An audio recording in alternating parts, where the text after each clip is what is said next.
जैसे चले लू जान तू हिरनी के चाल।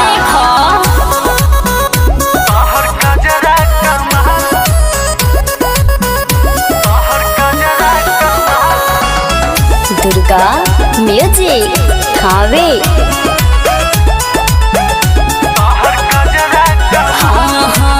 चांद जस चेहरा हमर उठवे पलाली, उठवे पलाली हमर उठवे पलाली। ई बात बा हमरो सुनावा। तोह के बनाइब जाने हम घर वाली, हम घर वाली हो, हम घर वाली।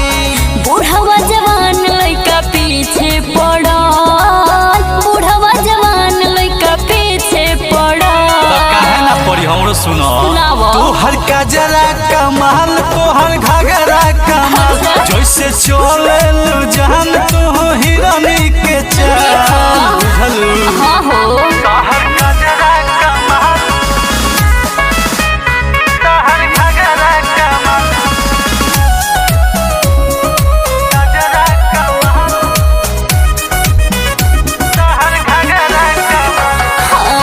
हम बन गोर राजा तू बड़ परिया, तू बड़ परिया हो, तू बड़ परिया। अच्छा हम करिया बानी। हाँ हो। और सुनावा। प्यार को के देख रानी लगी बड़ी बढ़िया, लगी बड़ी बढ़िया हो, लगी बड़ी बढ़िया। राइटर दिलीप संगे जोड़ी जमाल, राइटर दिलीप संगे जोड़ी जमाल। सुना ना हमरो। सुनावा।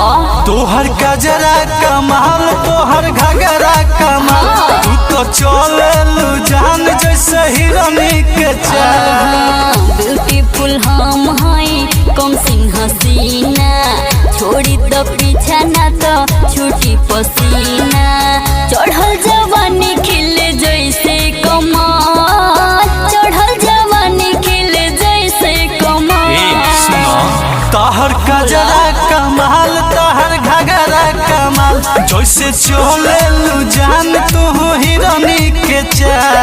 अरे हम जानतानी। Mix by Durga recording studio, Thawe धर्मशाला के पास।